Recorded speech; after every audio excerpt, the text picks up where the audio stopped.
Okay, good afternoon, everyone. My name is Noel Healy, and I'm professor in the Geography and Sustainability Department here at Salem State. I've organized today's webinar as part of one of my classes I teach at Salem State called Saving the World. I'd first like to thank Geography and Sustainability Department, Sunrise Salem, and SSU Earth Days for co-sponsoring the event. I'm delighted to welcome today's guest speaker, Professor Aviva Chomsky. Avi is Professor of History and the coordinator of the Latin American Studies program at Salem State. Her work focuses on issues connected to migrant workers and immigration, labor history, social movements, labor organizing, colonialism, race, global inequality, and more recently, climate justice. And this is why Avi has written 10 books, because she's got all these diverse interests. So as I mentioned, she's the author of over 10 books, including Undocumented, They Take Our Jobs, and more recently, Central America's Forgotten History, Revolution, Violence, and the Roots of Migration. Avi is a public-facing scholar and has been active in the Latin American and Solidarity and Immigrants' Rights movement for over 30 years. In her most recent book, Is Science Enough? 40 Critical Questions About Climate Justice, Avi breaks down the concepts, terminologies, and debates for activists, students, and anyone concerned about climate change. My copy is over on the table. In the book, she argues that science is not enough to change the course that we're on, and we need to put social, racial, and economic justice front and center to overhaul the global growth economy. So without further ado, I'd like to hand proceedings over to Avi, who will speak for around 35 minutes or so. This will be followed by Q&A. If you've got any questions, please pop it in the Q&A box at the bottom of the screen. Okay, over to you, Avi. Thank you, Noel. It's a pleasure to be here, and I've really enjoyed your previous webinars. So I'm glad that I get the chance to have my say, because I've always had a lot to say about your previous speakers. So now I get to say it all. And yeah, you know, when I try to describe my varied interests to people and just listening to you describe them, I think about, like, to me, they're all so deeply and intimately related to each other. And my thinking and research and writing on these different issues, they don't really feel like different issues to me. They feel like different aspects of the same issue. And in a lot of ways, I feel like the central issue and my critiques of so many different things comes down to the idea of colonialism. And that's why I developed my course on colonialism and the making of the modern world. And my course on race and racism in the Americas also, you know, in some ways is a critique of not the language itself that you used, but the way that language is generally interpreted in the United States, because you said that my work focuses on social, racial, and economic justice, and I certainly would not deny that. And yet I feel like the way that terminology is interpreted in the United States is very limited. And a lot of my work is in trying to get people to think globally about those issues instead of just at the level of the United States. So that's kind of what I'm going to talk about today. So I'm going to share my screen and show you some slides. And I'm also going to pause to show you just a couple minutes of video. I wish I had more than 35 minutes, but since I don't, you can't watch the whole video.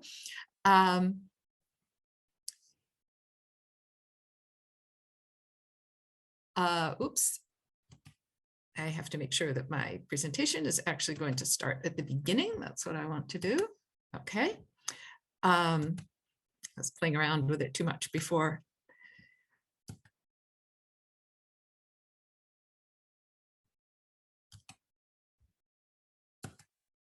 Okay, here we go. Colonialism and climate justice. As you see, colonialism is central to everything. And I guess I want to talk about the concept of climate justice and how I feel that my training as a Latin Americanist and my research on Latin America leads me to think differently about it than some of the ways that we frequently talk about it in the United States. So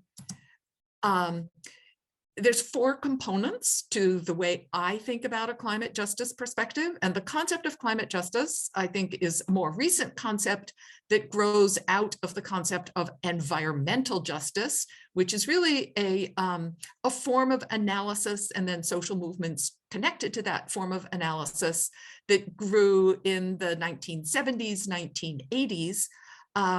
Especially around the understanding that poor people and people of color are the most affected by toxic industry and waste, that poor people and people of color tend to be the victims of environmental destruction in particular ways, that zoning rules, political decisions, their own general lack of political power makes them more vulnerable to receiving the environmental damages of our way of living, our system of industrial production, and all of the things that we enjoy because of industry. So that's really in the 1970s and 80s. I think it's really in the 21st century that the concept was extended to climate, that poor people and people of color are also those most affected by climate change. They're more likely to live in vulnerable areas. They have less access to political power to get the resources that they need to protect themselves. They are more likely to live in substandard housing, to have less access to clean water, and they're less likely to get the political attention to remediate some of the effects of climate change when they are affected by it. Secondly, poor people and people of color enjoy fewer benefits from industry, because so that they consume less because they have less money and they are more marginalized. So that those of us who enjoy the benefits of industrial society, we don't have to see the results, but it's the people who aren't enjoying the benefits who have to live more with the results. And because they consume less, they contribute less to the problems. That is, it's the rich who are causing climate change, really, not the poor. And if you look at this within countries and across countries, you see that it is the wealthy, those who most have benefited from and enjoy the products of industrial society, who have the highest emissions. And it's poor people and people of color who have much lower emissions.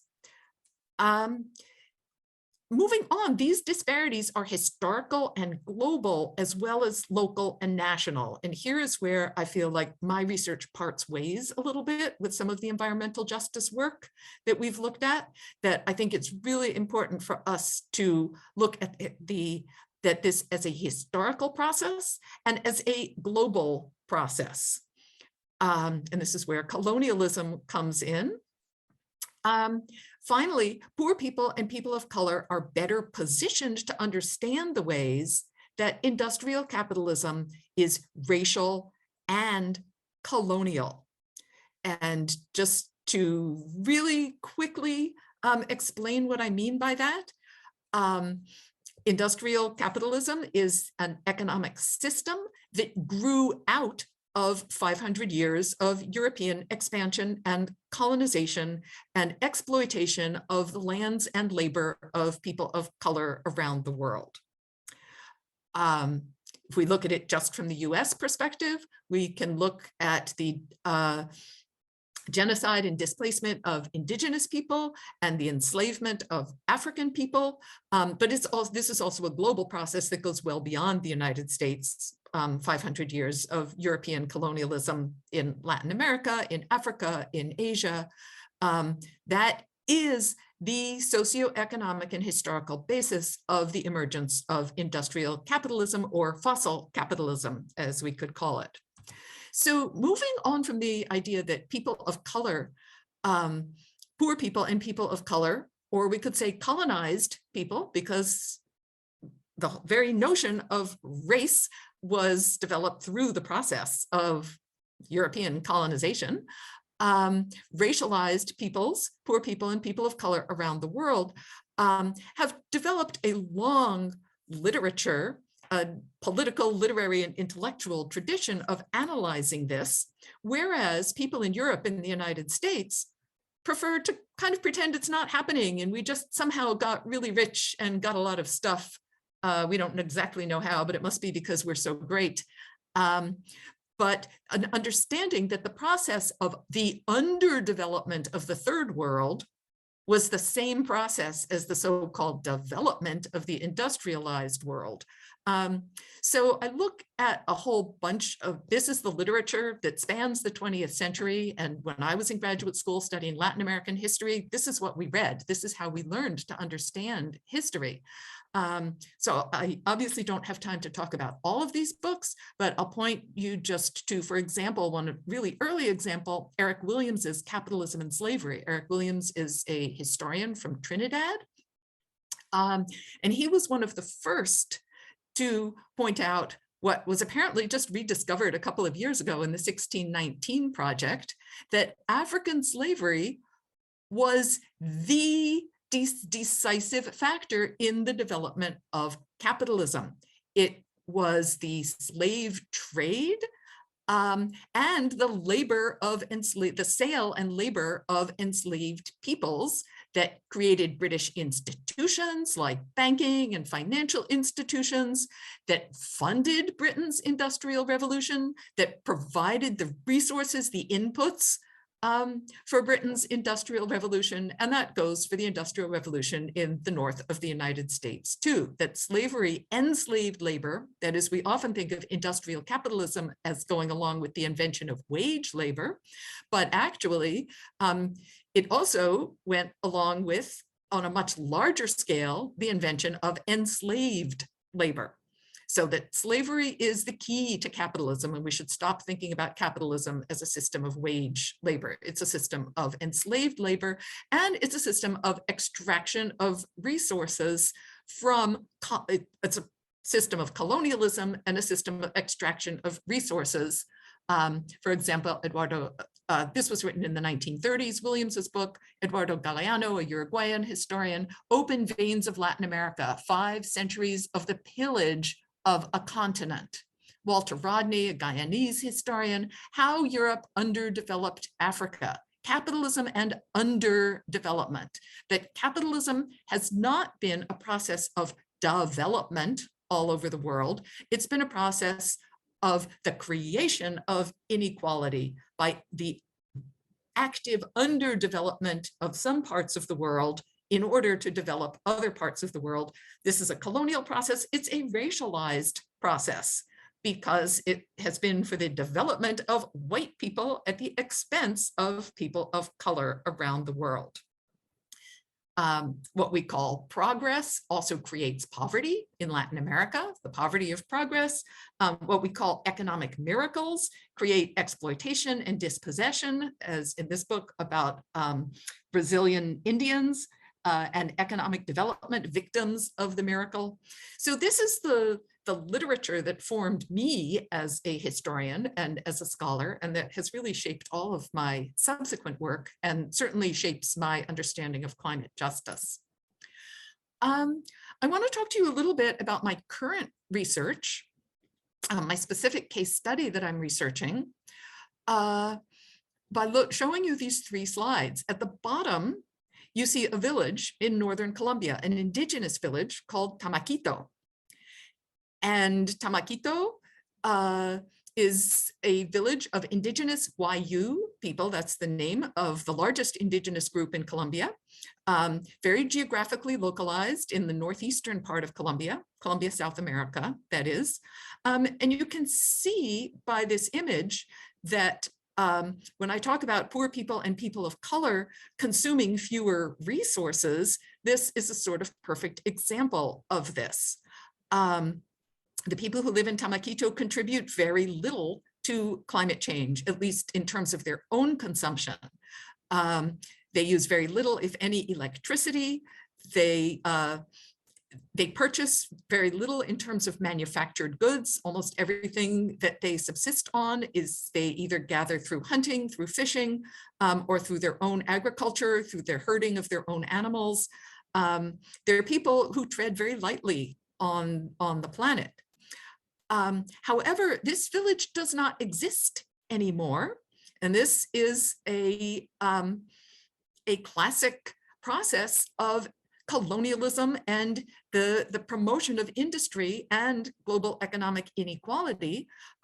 This village of Tamakito has now been bulldozed and is at the bottom of this giant coal mine that you see up in the upper right-hand corner. It's called the Cerrejón coal mine. And it was started in the 1980s by a US company, Exxon. You've all heard of it. You think of it as an oil company maybe, but Exxon's in all the fossil fuels, not just oil. This mine is 40 miles long, and the Tamakito is only one of many dozens of villages that have been destroyed in order to make room for this mine. Not only is it a US company that started this mine and ran the mine until just a few years ago. It's since been bought out by a Swiss company. It's gone through several different owners, but it's now owned by Glencore. But this coal is exported around the world, primarily to Europe and the United States, including to Salem, Massachusetts, until 2014. So Salem had one of 3 coal-fired power plants in Massachusetts. And for about the last 15 years of its operation, it was importing its coal from Colombia, from this particular mine in northern Colombia. So you could actually see, if you went down to Salem Harbor, ships coming in directly from northern Colombia to Salem Harbor, loaded with coal from this mine, from the Cerrejón mine.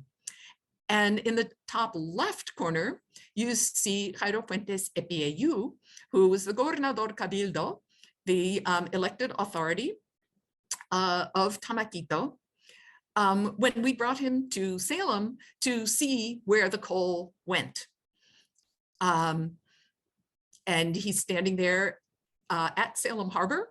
Behind him is the Salem power plant and the giant coal pile that used to be there. The plant no longer burns coal, it now burns natural gas. And the truth is, we do not know where that so-called natural, I would not call it natural, where that gas comes from.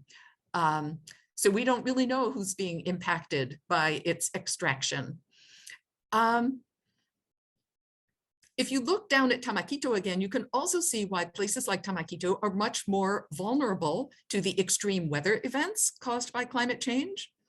They're also much more vulnerable to drought because their survival relies on the natural resources at hand. They get their water from the river. If the river dries up, they don't have piping and water faucets to get their water. When the river dries up, it is gone.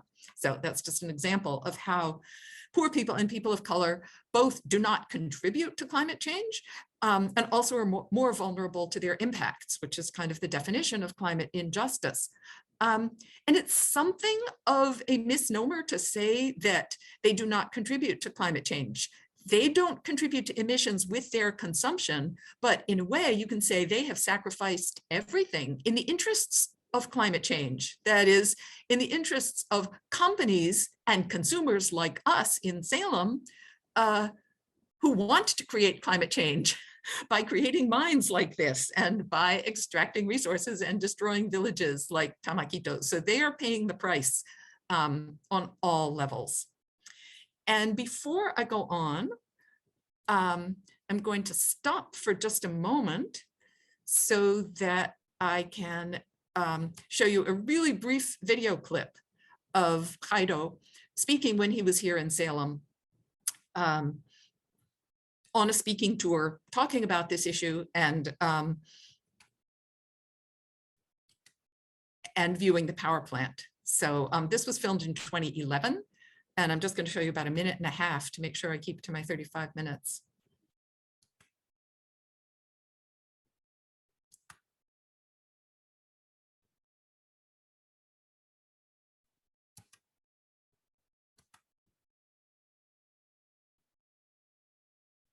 ¿Este carbón que usamos está causando problemas en tu comunidad? Pues bueno, esa es la mayor, pues desde ahí donde comienza el problema grandísimo, el impacto fuerte que está recibiendo pues mi comunidad, pues es este carbón que viene hasta acá y a otros países que están transportando el carbón. Aquí estás en Salem después de tantos años de saber que el carbón de la Guajira está llegando aquí a Massachusetts, y esta es una de las plantas donde hemos visto carbón de Colombia llegar muy a menudo.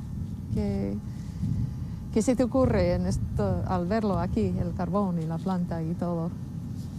Bueno, para mí me ha impactado bastante pues, al ver yo esta planta donde está llegando el destino del carbón de nuestro territorio guayú, de la Guajira, y pues donde este país se está beneficiando a través de esta planta, la parte eléctrica, y de pronto muchos pues está esa planta ahí instalada, pero no saben las consecuencias que se están presentando en las comunidades, y que hay muchos problemas y violencia, y también pues que se están violando los derechos de los pueblos indígenas, y también que hay mucha contaminación a través de este carbón que está llegando aquí en este país. ¿Cómo te ha parecido la comunidad indígena?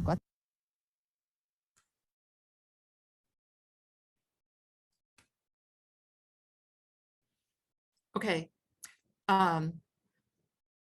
So I think what Heido is saying there kind of illustrates what I was talking about in my 4 definitions of climate justice, that poor people and people of color in the third world are positioned, they understand much better than we do. That is, it's really easy for us not to see and not to know.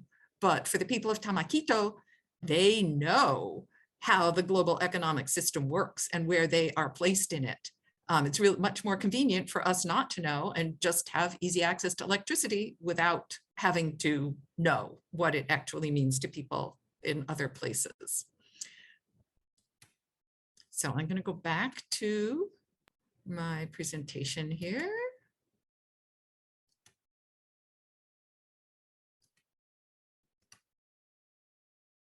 And I'm going to take you to another Jairo, Jairo Quiroz, who is, at the time when I was interviewing him here, was the president of the Sintra Carbon Coal Miners Union at that mine, at the Cerrejón mine. So the workers at the mine have formed a very militant union, and they have their own really strong analysis of how the global economic system works and what the causes of climate change are and what their position in this system is. And on one of the delegations that we took to Colombia, one of the delegates asked Jairo, don't you agree that we have to really stop mining coal? Somehow, as if it was his fault that he was mining coal and he had to do something about it. And his answer was, if someone from the United States asks me whether we need to stop mining coal, I'll tell you that you are asking the wrong person. Colombia exports 100% of its coal. We're mining this coal for you. And as she began to object that, well, we're trying to move away from coal and move to alternative energy, he interrupted her again and says, and if you say you are going to shift to clean energy, let me tell you that there is no such thing as clean energy. Every form of energy production starts with extraction of non-renewable resources from the earth. The energy demand of the US population has mobilized the search for different sources all over the world. So Jairo is very aware that it is the United States population that is driving climate change. It's our consumption, our companies, and that this is one of the most profound things that Jairo said that really has guided my research for years. Every form of energy production starts with the extraction of non-renewable resources from the earth. And he pointed out, so where do you think the materials for those solar panels come from? Where do you think the materials for the batteries come from? Where do you think the materials for the electric cars come from? Where do you think the materials for the wind turbines come from? pointing out that spoken from a position of privilege of energy overconsumption, we seem to think that we can keep up our overconsumption and ignore the impact on people elsewhere in the world. But we can't. I mean, we shouldn't. If we care about climate justice, we need to talk very differently about clean energy and understand that there really is no such thing as clean energy. I've written 2 books coming out of this particular part of the research. One was published quite a while ago, back in 2006, The People Behind Colombian Coal, Mining Multinationals and Human Rights, that brings together a bunch of primary source material, including writings by both of those Heidos who you just heard from. And then my recent book is Science Enough, 40 Critical Questions About Climate Justice. And I put here 4 concepts that I'm going to go on and talk about in my last 10 minutes. So don't worry if you don't totally get them yet, but I will go into them in more depth as we go on. Planetary boundaries, the idea that we live on a finite planet, and that instead of just thinking about how we can produce and consume more, we need to recognize the boundaries of our finite planet. And that we need to think of our economy in a very different way. That is, capitalist economics is based on the concept of economic growth.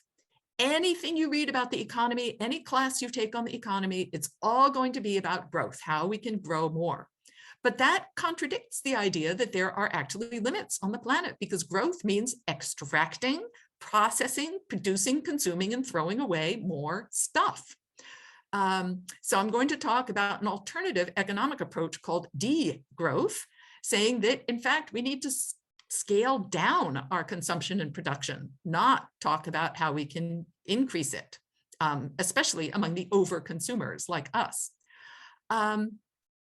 Colonizing the atmospheric commons, thinking of the planet's atmosphere as a common good that everybody on the planet should have equal rights to. And instead, we, the industrialized global north, have colonized it by saying, actually, it belongs to us, and we're just going to take our share of it by emitting all of these greenhouse gases as if it all belonged to us and nobody else gets to have access to it. Colonialism, I've already talked about. Don't worry about those other kinds of colonialism. Finally, the idea of carbon debt, climate reparations.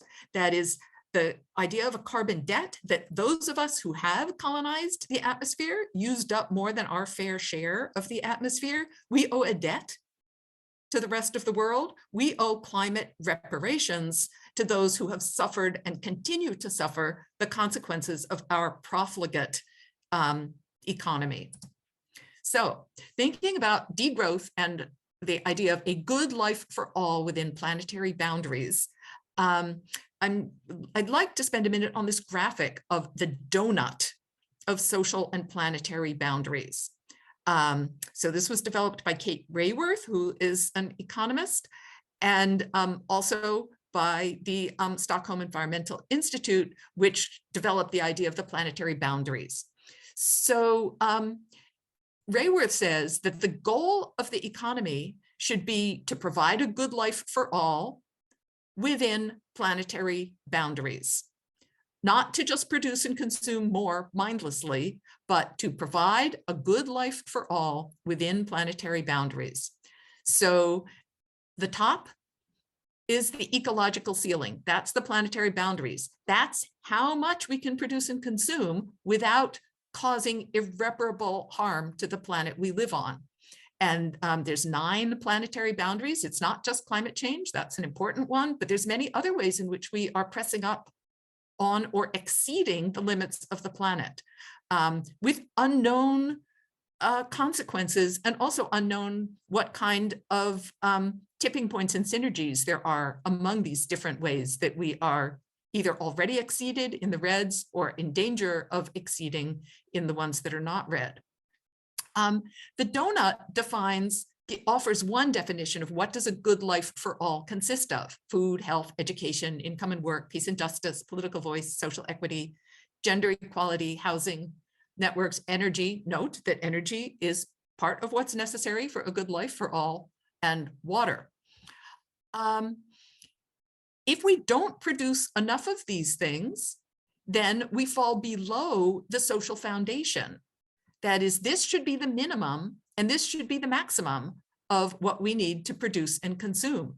And you notice that in terms of falling below the social foundation, we're doing that as a planet on every single one of these. We are not meeting humans' basic needs in these areas, even though we're also exceeding the planet's boundaries in terms of how much we are producing and consuming. So this is the donut economics, a good life for all within planetary boundaries. The next couple of slides try to illustrate what I mean by colonizing the atmospheric commons and asking who really is producing all of these emissions and who has to lower their emissions, who has used more than their fair share. And I want to talk about different ways of calculating this and how just the very decisions that we make about what we're going to count and how we're going to count it can give us very different answers. So on the left, you see a picture that looks at who's emitting the most by country. And I'm sure you've seen this before because this is the most common way that we look at it here. I argue that it distorts things, but the most common way we look at it shows China is the largest emitter on the planet, emitting 28% of the greenhouse gases that were emitted in the year 2020. The United States is the second, emitting 15%, and then many other countries emit a lot less. So if you look at it this way, the US and China are the answer to the question here, and especially China. What this way of calculating erases or doesn't show is that China has a lot more people than the United States. One of the reasons that China seems to have such large emissions is that when we count China, we're just counting a really large number of people. And so some argue that instead of looking at total national emissions, we should be looking at emissions per capita, per person. And if you look at emissions per capita, you notice 3 white countries at the top, settler colonial countries, the United States, Australia, and Canada, standing way out above everybody else in our emissions per capita. And the United States even worse than Australia and Canada. China emits about half per person as what the United States emits. Other countries, especially the poorest and darkest countries of the world, emit far less than that per person. Uganda, Rwanda, Chad, Somalia have practically unmeasurably small emissions per person. So when we look at emissions per capita, we remove the distortion that relates to country size, and we see what are people in these countries really emitting. Yet another way of trying to answer the question of who is responsible for these emissions looks at differences between the rich and the poor in each country. So the red dot is emissions from the top 10%, and the blue dot is emissions from the bottom 50% of the population within countries.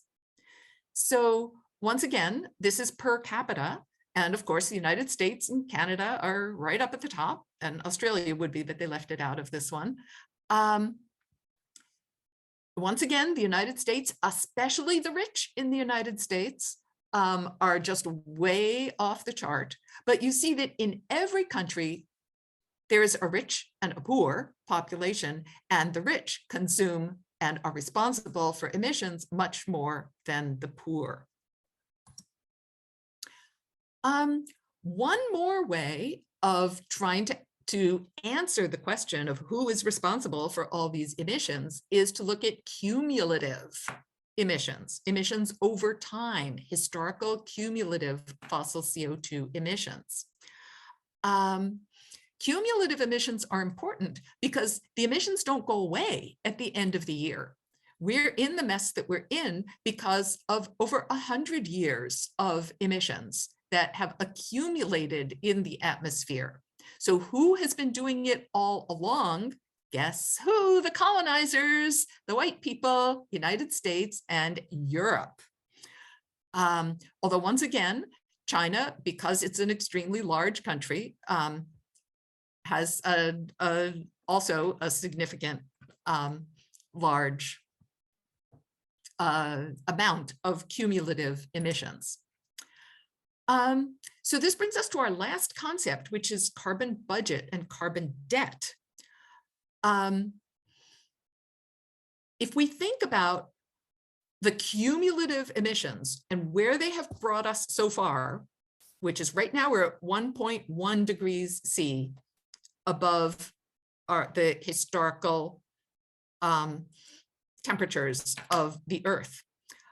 If we want to keep our aim, which was agreed on in the Paris Agreements in 2015, of limiting temperature rise to 1.5 degrees C above pre-industrial levels, the entire planet can emit 380 gigatons more of CO2 equivalent. Our current rate of emissions, and I should point out that our emissions have been going up every year, despite all of these agreements that we've made, despite all of these national targets and promises and changes and promotion of alternative energy, global emissions keep going up. The current rate of emissions is 40.6 gigatons per year. That means that the budget will run out in 9.5 years. The United States has recently passed a big climate plan and made its national target to reach net zero emissions by 2050. And a lot of people were really excited about that. However, that means that of this 380 gigatons, the United States intends to emit 106 gigatons. That's how much we will emit if we follow this target of net zero by 2050. So we're still claiming the right to colonize the atmospheric commons and emit much more than our fair share. Keeps wanting to go forward. Our fair share based on our population would be 4%. Instead, we claim the right to emit over 25%. In addition to that, we owe the planet a carbon debt for our past emissions of 410 gigatons. Our global share of the excess cumulative emissions up until now is 40%. The global North share is 92%. And the only conclusion for climate justice is that the developed countries should consume none of the remaining carbon budget. Instead, we owe climate reparations to the rest of the world, that is, to the poor and people of color of the world, to those who were and continue to be in new ways colonized by the industrial countries of the world. So I'm going to stop here to make sure that we have time for our Q&A.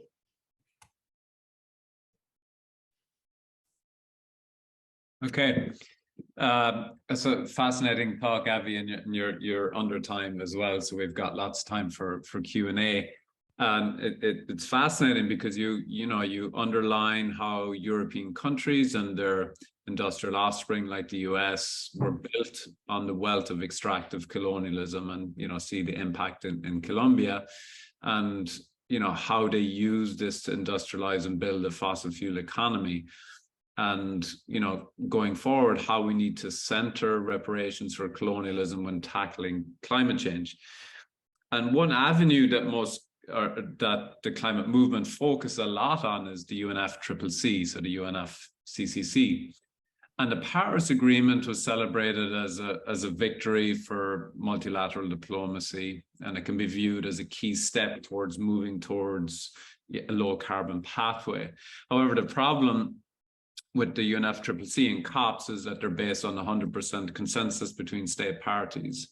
So realistically, we will only ever achieve a lowest common denominator outcome. CC process is unlikely to ever yield an outcome that is adequate to the scale of the crisis.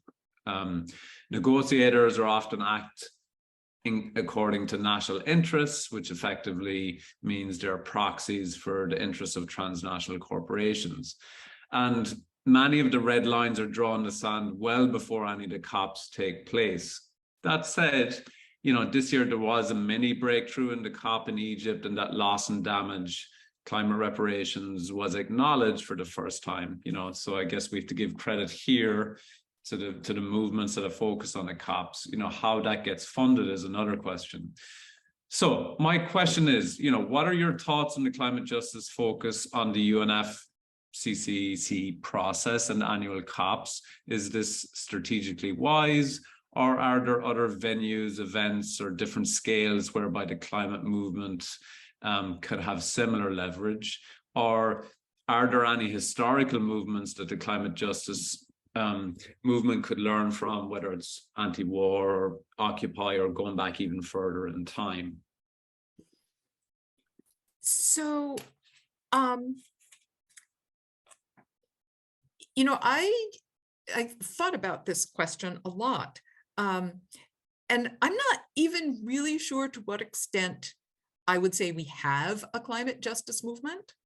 I think there's a bunch of different definitions of climate justice going around and a lot of different organizations. And I actually think that most of the climate movement in the United States is pretty isolated from the climate movement in the third world, which is where I see the roots of the climate justice movement, is in third world protests.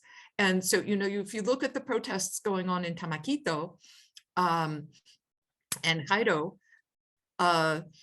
Jairo's work there, both Jairo's work there, I'm not sure anybody in the United States, that is, I don't like, they definitely understand themselves as belonging to part of a Latin American movement, and it's an anti-imperialist movement against an economic model of extractivism and development for the benefit of the North at the expense of the South.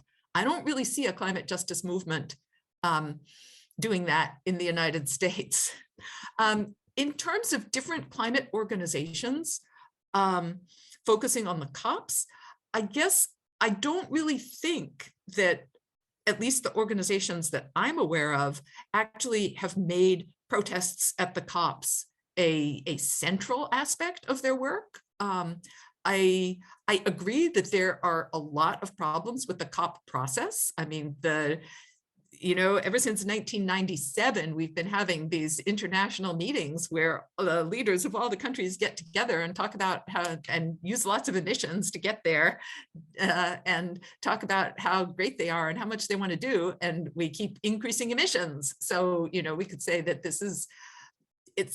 this whole COP system has been a kind of a greenwashing system, the creation of new instruments for the rich to get richer and keep emitting more and more. And the richer they get, the more they consume. So the more their very enrichment comes from producing and consuming more.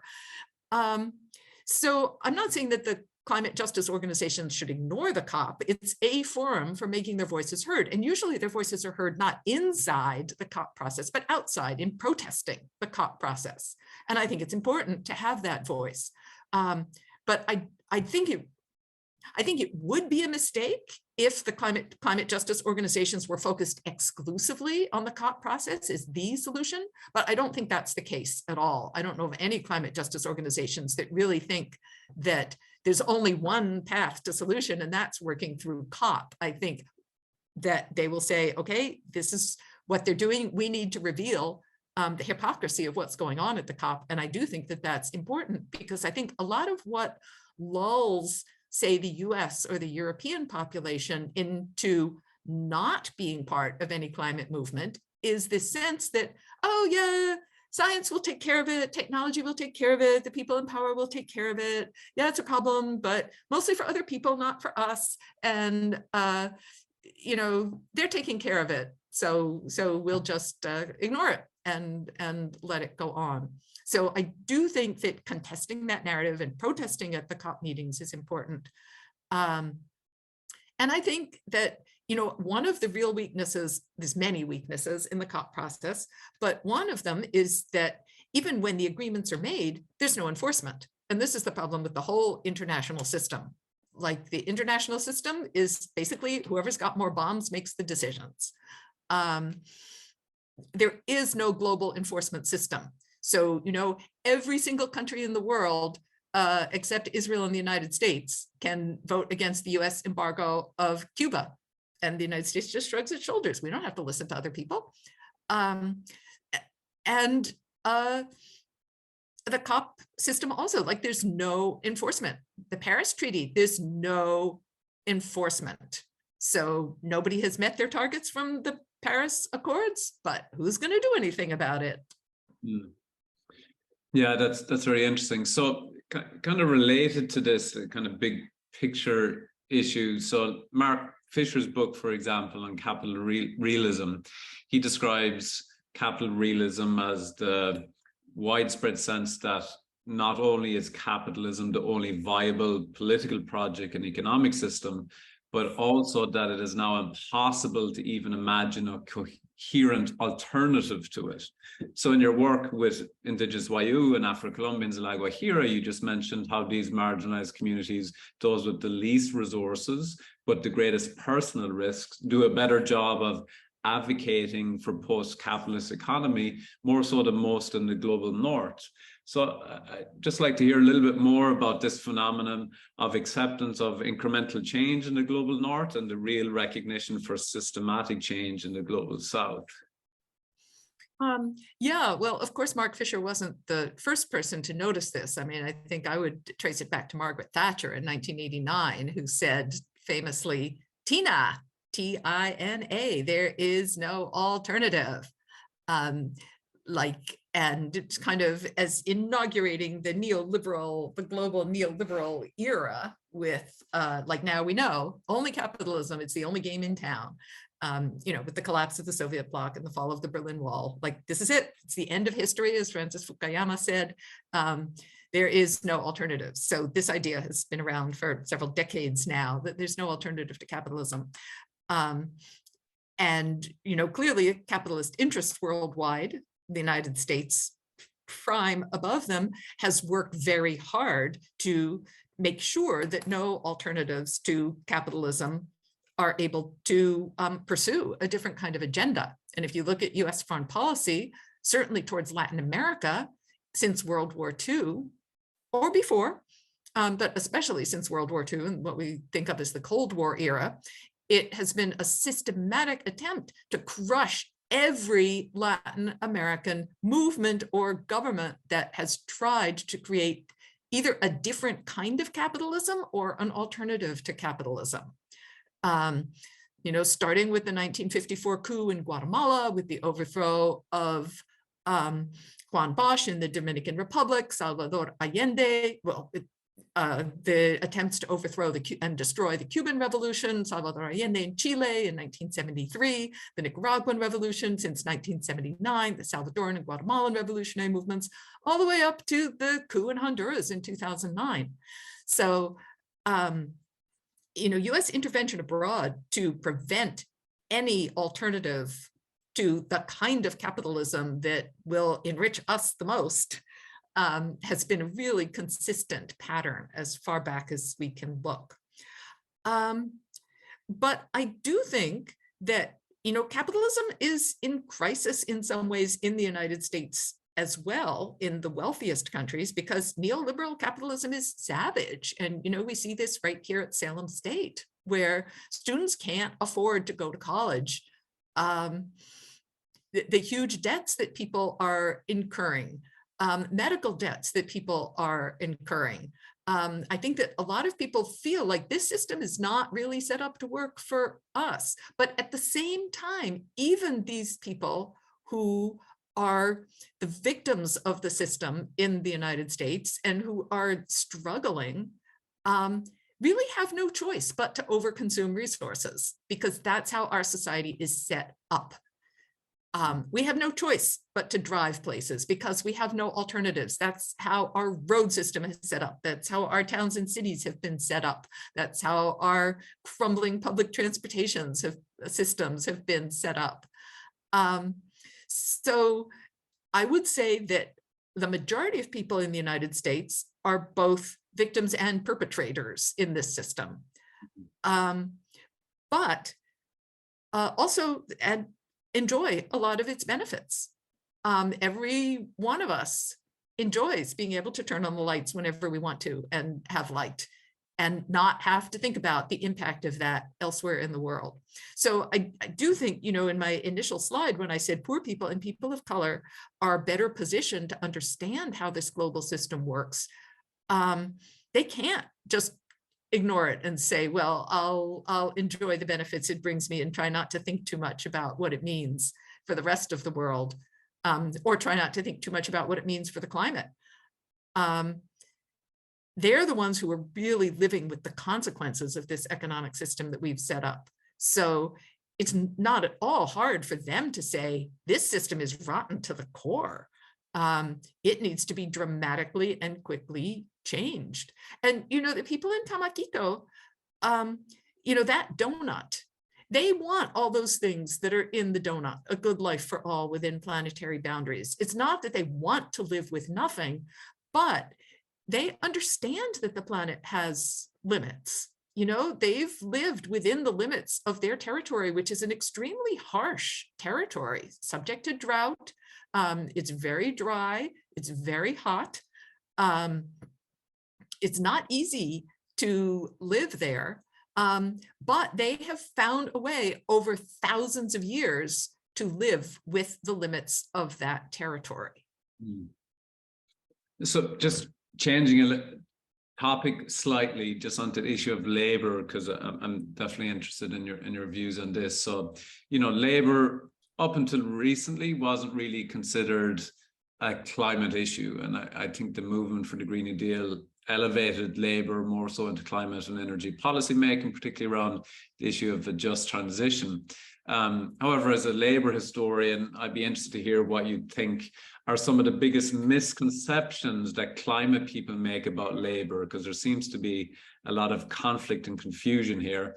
And maybe what are the key things that labor historians could share that you think could be beneficial for the climate movement in general? Obviously, I have a lot to say about that. I mean, first of all, I think that there is a long history so I mean, the climate movement is really something rather recent, right? If you go back 50 years, there've been environmental movements, but there's been no specifically climate-oriented movement really until the 21st century. You know, 350.org is one of the oldest climate-focused organizations. It was founded in 2007.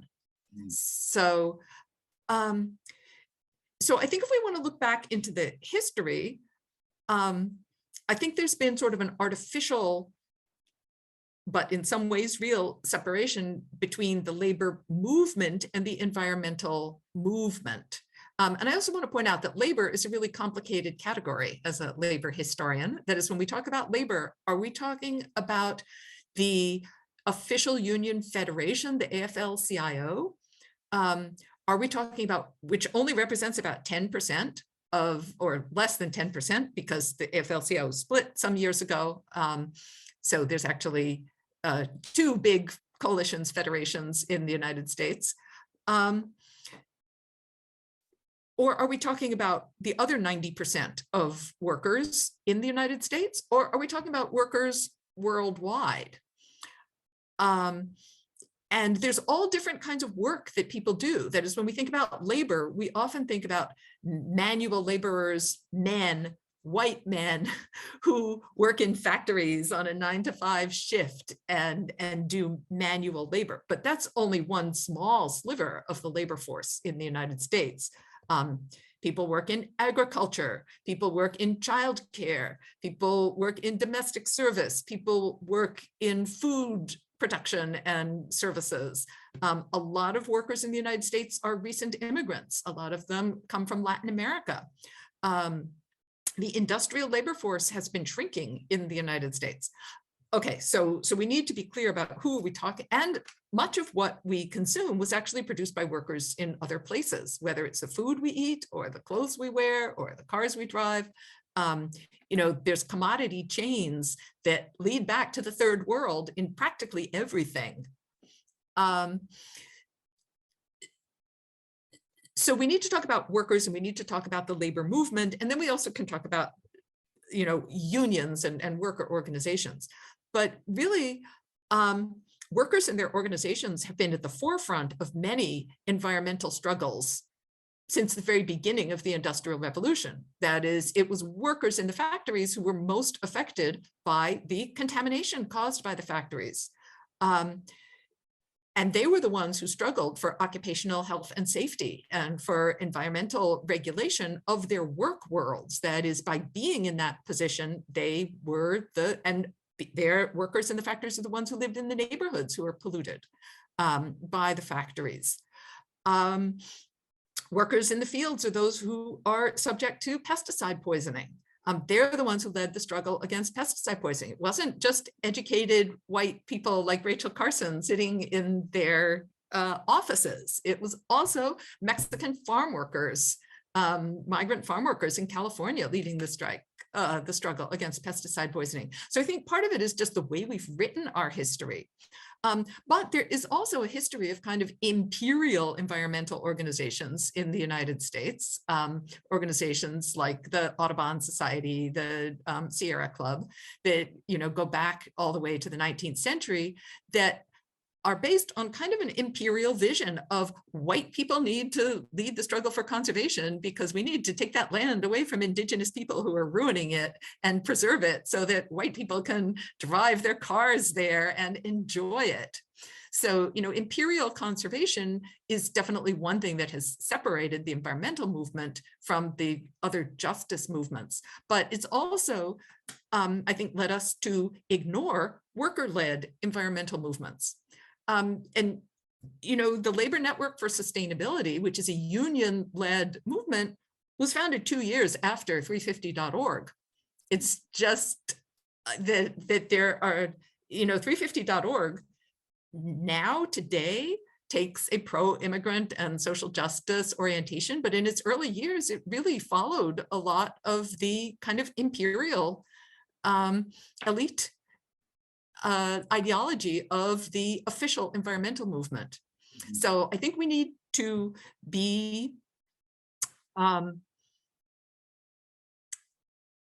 we need to look more critically at what we're talking about with all of those concepts in order to understand the protagonism of workers and workers' movements. And, you know, certainly we can learn a lot from, you know, one of the problems that happened with the official labor movement in the United States, represented by the AFL and the later the AFL-CIO after World War II, has been its really close relations with the Democratic Party and turning into a kind of trading favors,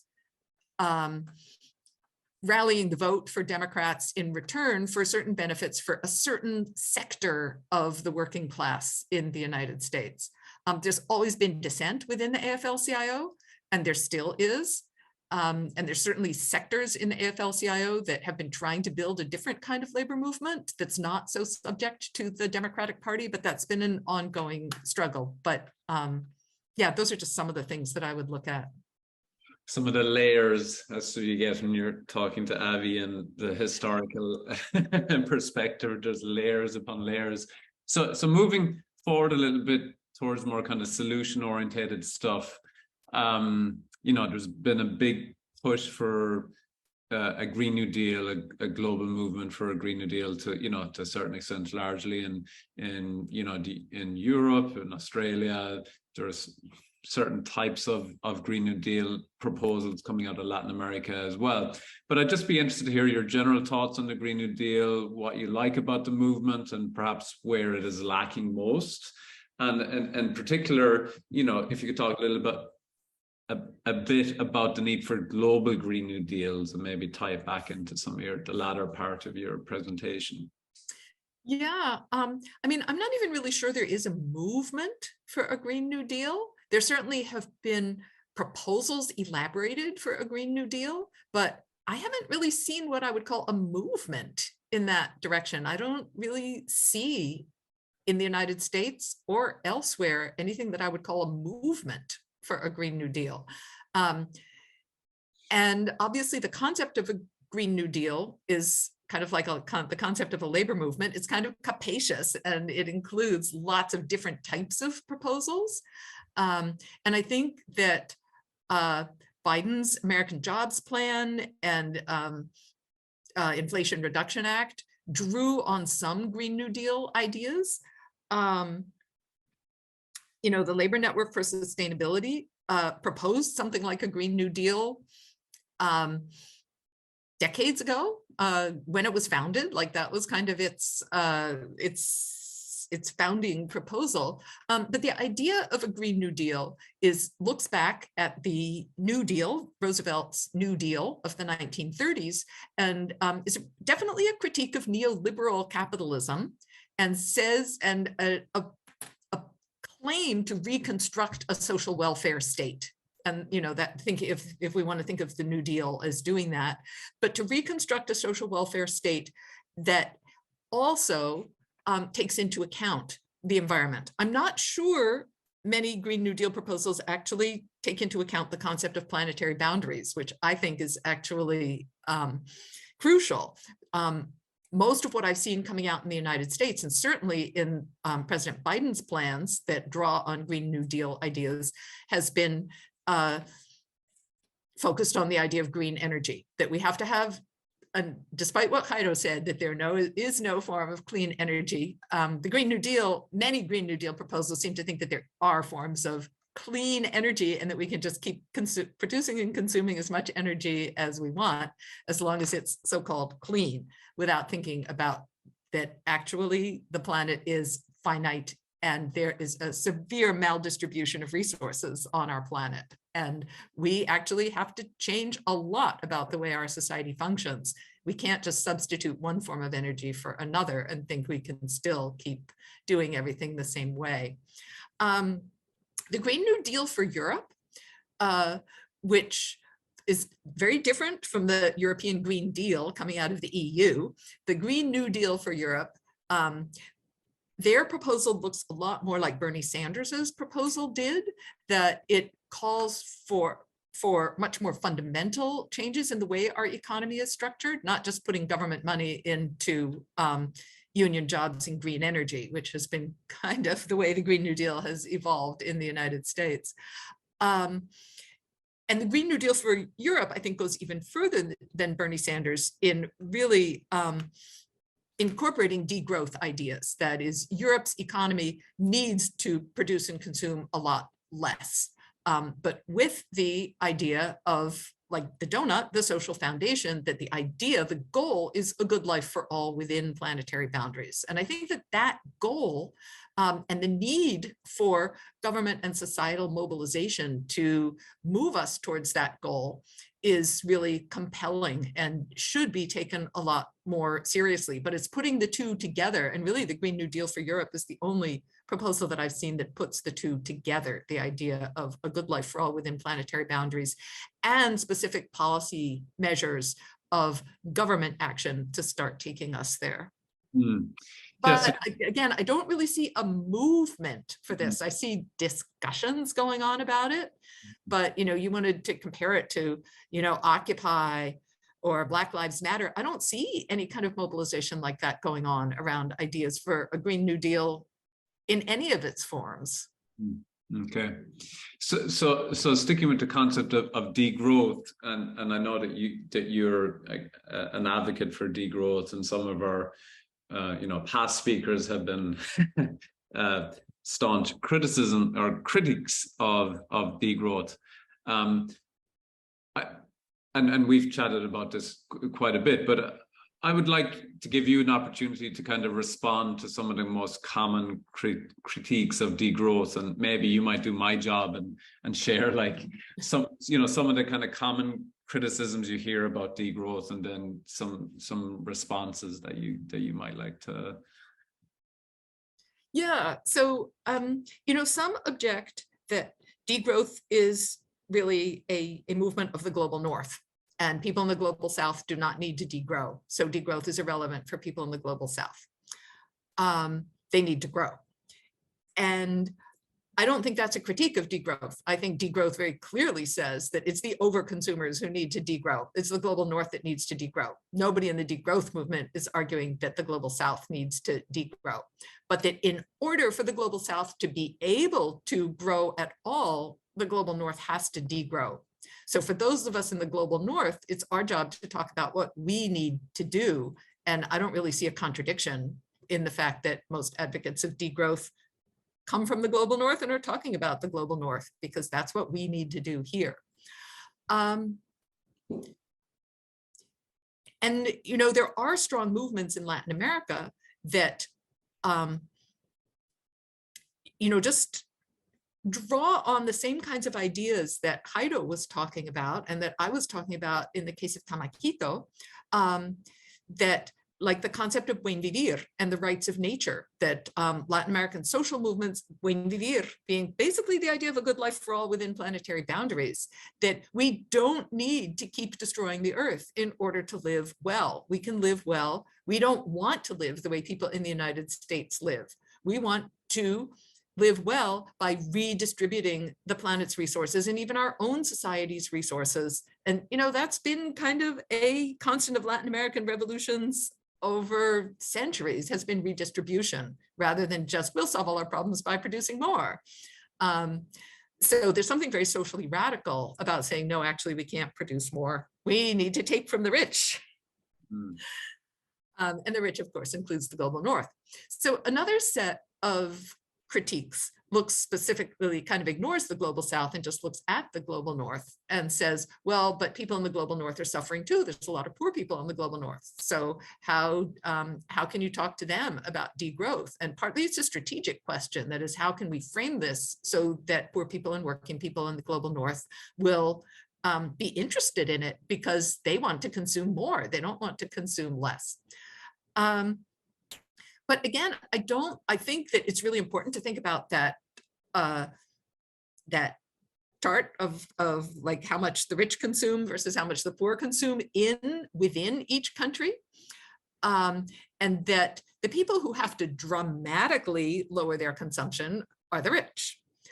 But even the poor in the United States could live a much better life, a good life for all, within planetary boundaries. Because if we say that poor people in the United States just have to consume more, it's an imperial vision. That is, we need to use more than our fair share. For some reason, we're more powerful, we're more rich, we have more bombs, we get to consume more than anybody else. I think that degrowth really emphasizes the socialization of basic needs, things like food, housing, education, all of those things within the donut, that if those things were guaranteed, people would not feel the same kind of economic stresses. And yeah, maybe you couldn't have a new iPhone every year, but if you had healthcare and food and education and housing guaranteed, like that is part of the good life for all that our economy should be producing, not more electric cars and gadgets. Mm-hmm. So I've two questions. One may be short. Well, you read so many books per week, so maybe this will be a long answer. But who are you reading now, or maybe the people you've been reading in the last year or two that are writing on issues around atmospheric colonization, colonialism, and climate, or like critical climate justice and labor issues as well? Whose work are you enjoying, or would you recommend, to our audience?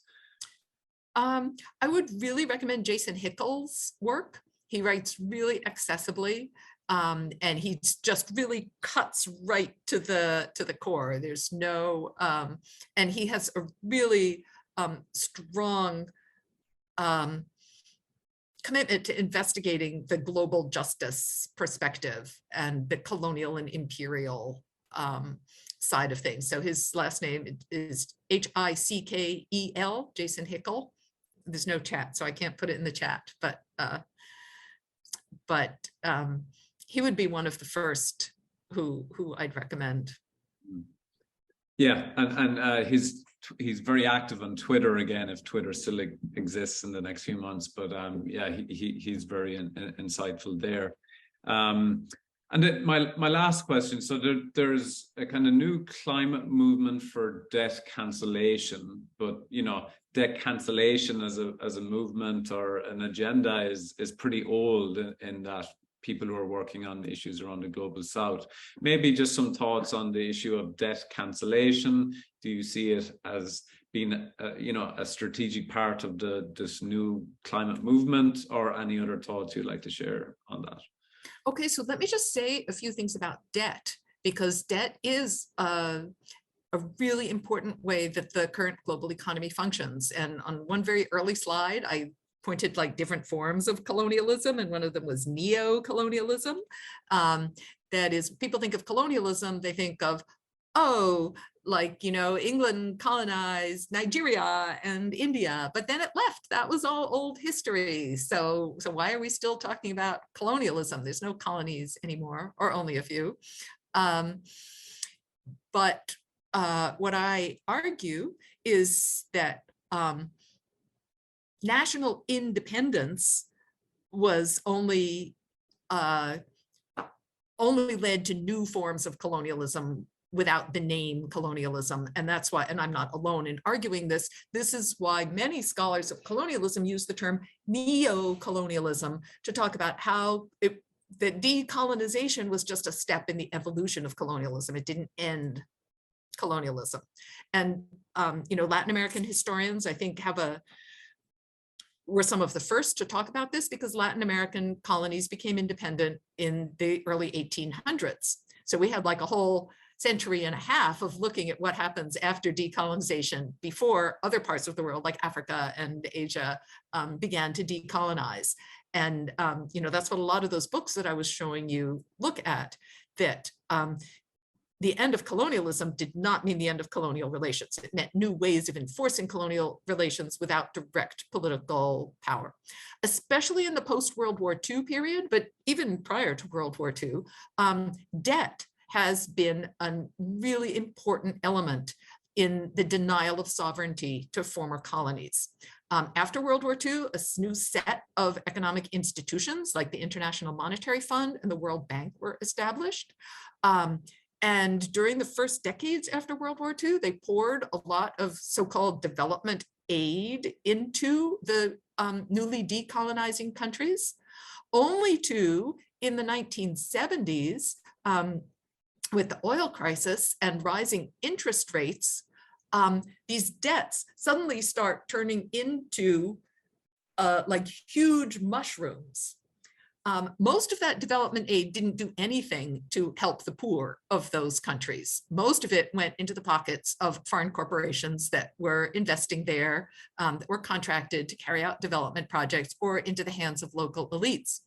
So the poor who had suffered under colonialism, and then in the 1990s, especially after TINA, after there is no alternative, after the revolutionary alternatives had been crushed, the international financial institutions start using these debts to impose structural adjustment and neoliberal economic policies on the indebted countries. So not only are the debts continuing to grow exponentially, but the countries now have no economic sovereignty. The governments cannot make decisions about what to do with their economy because they are hobbled by debt and continually threatened with economic collapse if they don't follow the economic decisions made by international financial institutions.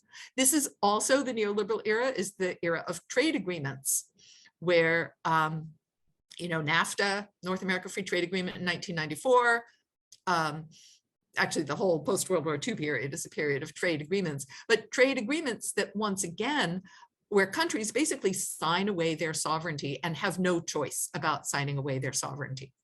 So it is pretty much impossible for any poor country to meet the needs of its population, to use its resources for the benefit of its population, because governments are not sovereign in the third world. They cannot make decisions because of debt. So yes, I think that debt is absolutely an essential climate issue.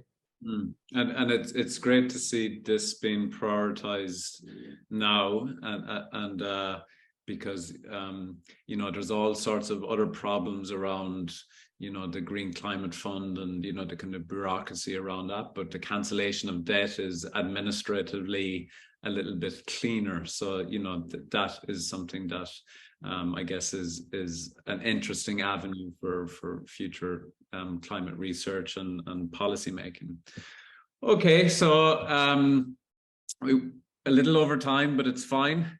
I'm making the rules. It's for my class. So Avi, it's great to talk to you again, to have you to speak at Salem State, and I'd strongly recommend this book. It's called Is Science Enough? 40 Critical Questions About Climate Justice. I use this for my class at Salem State, and you know, it's just a great resource, not only for students, but you know, for me or general public. It really clarifies, you know, Avi's writing and communication skills are just, you know, just the great thing is that she's so clear and easy to understand. And I strongly recommend the book. So without further ado, thank you, Avi. Thanks, Derek, for helping out with the IT. And we'll start my seminars again in the new year. We'll have some more climate and energy and labor scholars. Okay, thanks everyone. Bye.